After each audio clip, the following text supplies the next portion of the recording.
2024ला मी इच्छुक आहे. 2014ला आणि 19ला सुद्धा मी इच्छुक होतो, पण महाविकास आघाडीमध्ये बिघाडी असल्याचं काही कारण नाही. पण ह्या 6 सीटवर राष्ट्रवादी भाजपला पाडू शकते.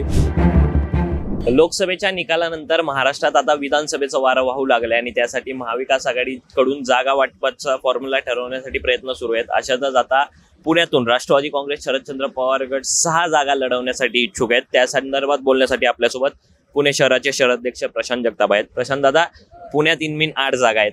3 मित्रपक्ष मिळून महाविकास आघाडी आणि त्यातही तुम्ही 6 जागा लढवायची अशी इच्छा तुम्ही व्यक्त. असं आहे की 2024चा आता रिपोर्ट एकूण आलेला आहे, ज्याच्यामध्ये पुणे जिल्ह्यापुरता जर विचार केला तर दोन्ही लोकसभेच्या सीट आम्ही जिंकलेल्या आहे, ज्याच्यामध्ये शिरूर असेल किंवा बारामती असेल. याच्यानंतर आदरणीय शरदचंद्रजी पवार साहेब आणि आदरणीय जयंत साहेबांनी प्रत्येक जिल्हा आणि शहराच्या युनिटकडून रिपोर्ट मागवला, ज्याच्यामध्ये आपण कुठल्या कुठल्या विधानसभा लढू शकतो आणि जिंकू शकतो. पुणे शहराच्या सगळ्याच मान्यवर आमच्या ज्येष्ठ नेत्यांना घेऊन आम्ही बसलो, ज्याच्यामध्ये 2019ला आम्ही 4 विधानसभा लढवल्या, ज्याच्यामध्ये खडकवासला असेल, हडपसर असेल, वडगाव शिरी असेल आणि पर्वती या 4ही विधानसभेचा समावेश होता. 2 आमदार आमचे निवडून आले. दोन्ही ठिकाणी आपण सेकंड नंबरला राहिलो. आणि त्याच्यानंतर आता येणाऱ्या विधानसभेचा विचार केला तर शिवाजीनगर आणि एकूणच नाही का पुणे कॅन्टोन्मेंट आम्ही जिंकू शकतो असा आमचा दावा आहे. अर्थात सर्वस्वी निर्णय आदरणीय पवारसाहेब घेणार आहेत, पण आम्हाला खात्री आहे की आम्ही ह्या 4ही नाही का पूर्वीच्या +2 या 6ही जागा जिंकू शकतो. त्याच्यामुळे याच्यामध्ये कुठेही रस्सीखेच नाही आहे किंवा महाविकास आघाडीमध्ये बिघाडी असल्याचं काही कारण नाही. पण महाराष्ट्रामध्ये लोकसभेच्या जागांमध्ये पण बऱ्याच ठिकाणी अदलाबदल झाल्या. त्याचप्रमाणे या ठिकाणी या शहरात सुद्धा तो निर्णय घेण्याचा आदरणीय म्हणजे जो काही अधिकार आहे तो आदरणीय पवार साहेबांना आहे. पण ह्या 6 सीटवर राष्ट्रवादी भाजपला पाडू शकते किंवा पराभूत करून राष्ट्रवादी जिंकू शकते, हा आमचा दावा कायम आहे. भारत दुनिया का सबसे बड़ा लोकतंत्र और NLC भारत देश का सबसे बड़ा गैर राजनीतिक मंच. शक्तिशाली लोकतंत्र के लिए राहुल कराट का सार्थक कदम. मुंबई में हुआ ऐतिहासिक प्रथम राष्ट्रीय विधायक सम्मेलन.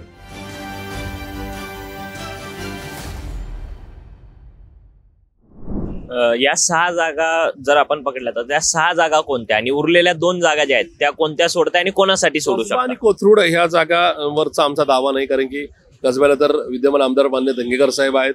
कोथरूडला शिवसेना आणि कोथरूड म्हणजे राज्यात शिवाजी पार्क आणि शिवसेना असं जसं नाही का नातं आहे, दादरची जागा आणि शिवसेना जसं नातं आहे तसं कोथरूडच्या जागेचा त्यांचा नाही का कनेक्ट आहे. त्याच्यामुळं त्या जागेवर दावा सांगण्याचा आमचा विषयच नाही.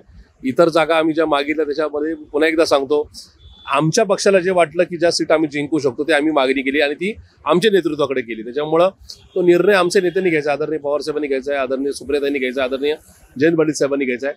ते जे निर्णय घेतील तो मान्य असेल. शेवटी महाविकास आघाडीमध्ये कुठे बिघाडी आम्हाला करायची नाही, पण ह्या जागा आम्ही जिंकू शकतो हा दावा आमचा निश्चित आहे. विश्वास व्यक्त करताय सगळ्या जागा जिंकू, पण पुणे लोकसभेचा जर निकाल पाहिला तर कॅन्टोन्मेंट वगळता सगळ्या मतदारसंघातून मुरलीधर मोहोळ यांना मताधिक्य मिळालं होतं. अशा परिस्थितीत पण तुम्हाला कसा विश्वास वाटतो? एक तर मुळात एक लक्षात घ्या, आम्ही आमच्या ज्या 6 जागा मागितल्या ज्याच्यामध्ये हडपसरला आम्ही कोल्हे साहेबांना 18,000चं लीड दिलं, त्यामध्ये प्लसमध्ये आहे. खडकवासल्याला गेल्यास 65,000चं लीड सुप्रियाताईंवर होतं, ते 21वर आले, ती आम्ही जागा जिंकू शकतो. वडगाव शेरीला आमचाच विद्यमान आमदार होते मागच्या वेळेस, ते आता पलीकडच्या पक्षात गेलेत. ती जागा मागच्या वेळेस 60,000नी मायनस होती, ती आज 15,000नी नाही का मायनस राहील, त्याच्यामुळे ती आजही आवाक्यामध्ये आहे. पर्वतीमध्ये गेल्या इलेक्शनला 70,000चं लीड होतं भाजपच्या उमेदवाराला, ते आज 29,000वर आले, त्याच्यामुळे ती जागा आम्ही नक्की जिंकू शकतो. कॅन्टोन्मेंटला 12,000चं लीड हे निश्चित धंगेकर साहेबांना मिळाले. शिवाजीनगर फक्त 3,000च्या डिफरन्सवर आली आणि ह्या जागा आम्ही नक्की जिंकू शकतो.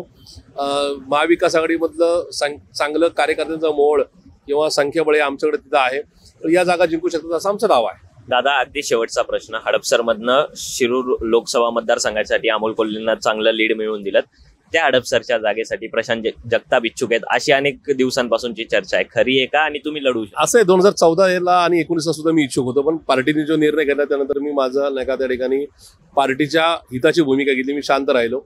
24ला मी इच्छुक आहे. मागच्या वर्षी ज्यावेळेस पार्टी स्प्लिट झाली त्यावेळेस सुद्धा आदरणीय पवार साहेबांच्या बरोबर सुप्रियाताईंच्यावर राहण्याचा माझा निर्णय हा विनास्वार्थ होता, काहीतरी मिळेल या अनुषंगाने बिलकुल नव्हता.